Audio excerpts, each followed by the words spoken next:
I'm Dave. I'm from Immorium, and our new album Rosewater Black is coming out on July 21st, and we're super keen to get that one out. Beautiful, Dave. Thanks for joining us tonight. Cheers, mate. Thank you for having me. Thank you. My pleasure. So, as you say, Immorium released your third album at Rosewater Black on July the 21st. So, how are you feeling about it? Excited, really excited. A bit nervous, but very excited. Yeah. Yeah. Yeah, absolutely. We're all very keen. Where's the nerves come from? Is that like you're worried about how it'll be received? You're worried about you didn't put your best foot forward? Like what sorts of things are nerves in? Bit of everything, mate. Like, obviously, you want it to be received well, but I mean, we've sat on it for a while. We finished it. What was it? May 22. We finished recording this, and it's been a long time, and we all know we're all very happy with it. Yeah, I mean, we're all very, very happy with this recording. It's very personal. It's very close to us all. There's a lot of nerves and a lot of emotion in it all, I guess. So yeah, it's close to us. So tell us a bit about the album from a musical point of view and what you were going for with it.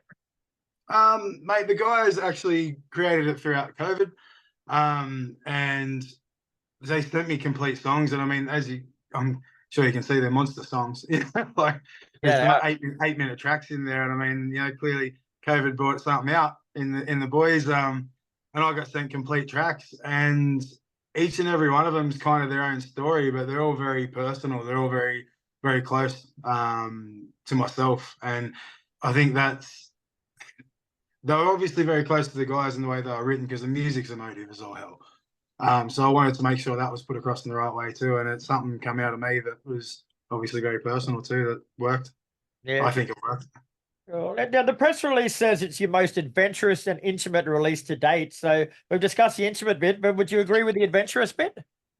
Oh, absolutely. I mean, the later couple of songs that were written on the last album were venturing into the longer side of things, into the 7 minutes.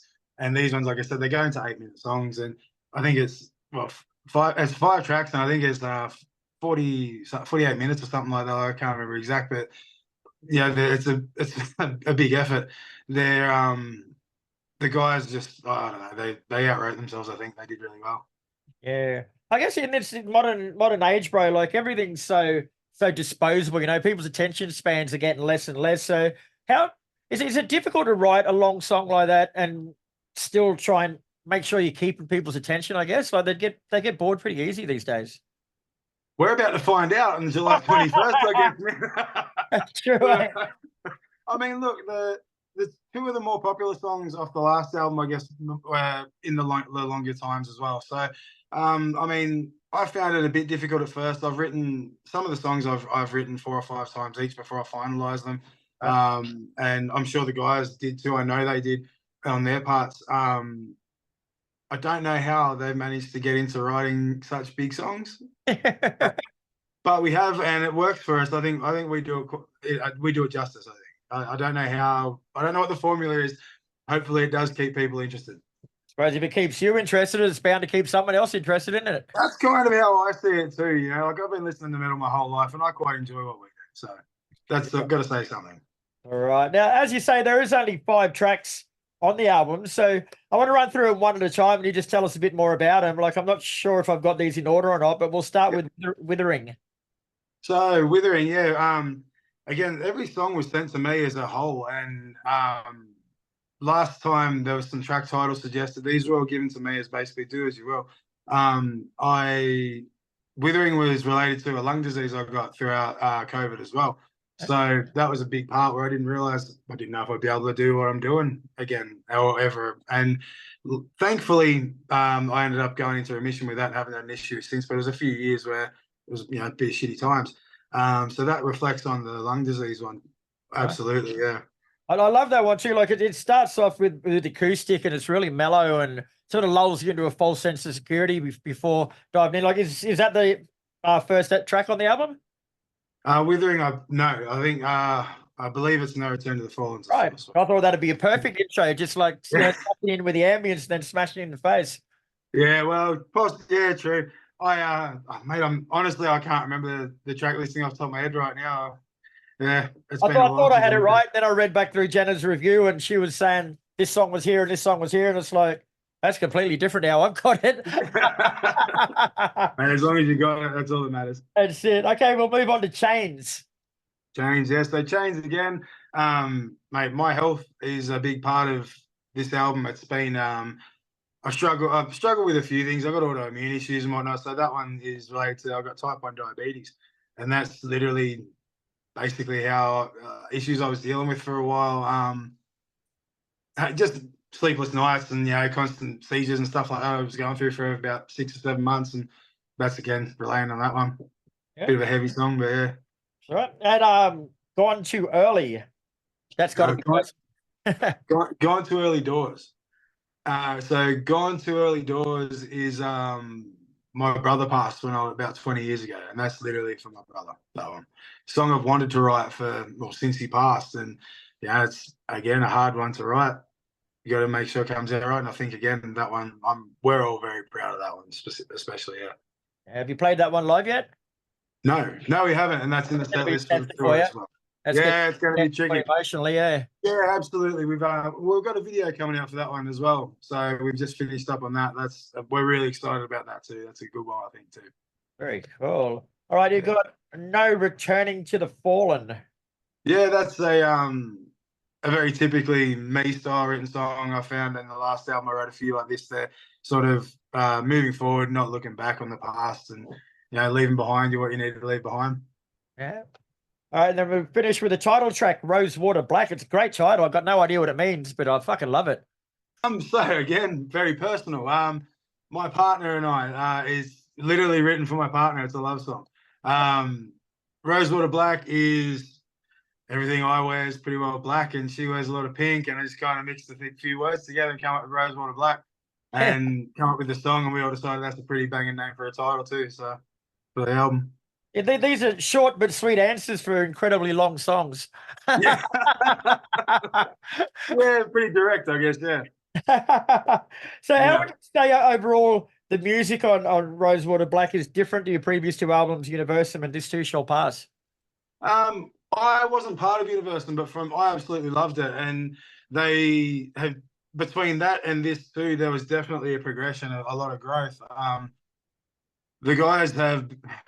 The guitarist and the way they write, I feel it's just coming forward in leaps and bounds. They're obviously listening to something different, like, but I don't know, the songs seem a bit, I don't know, I want to say more technical, but they're drawn out in a more epic sort of fashion. Like this album that they sent me was like, I was blown away myself when they sent it to me. I thought, fuck, this is good music, like they can write good tunes.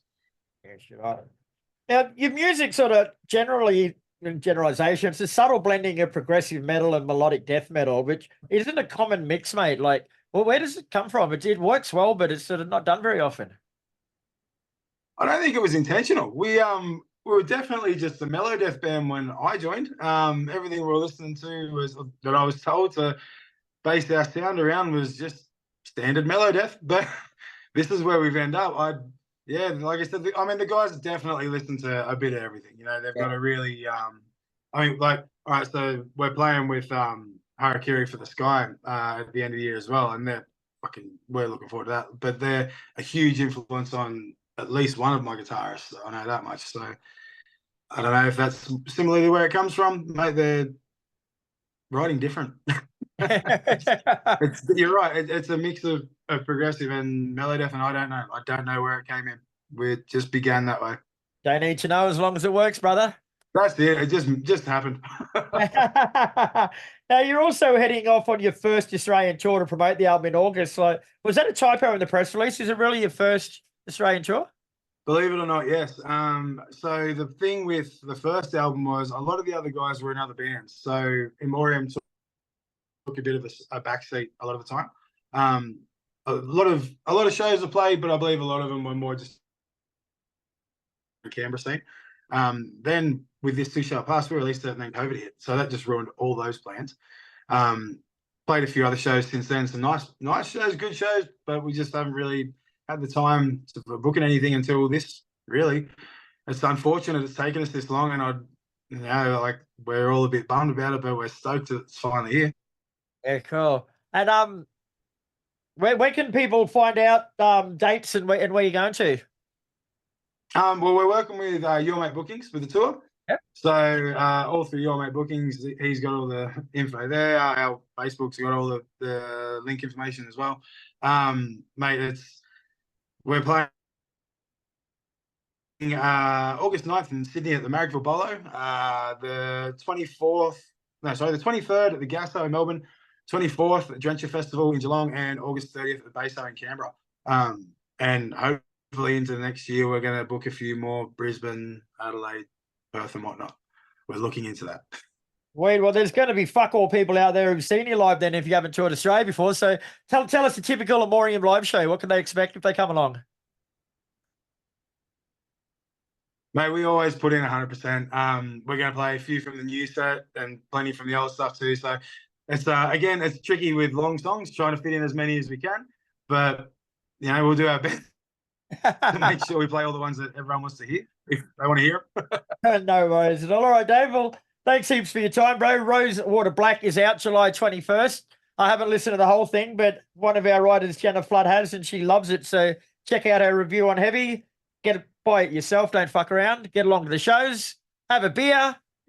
Keep warm.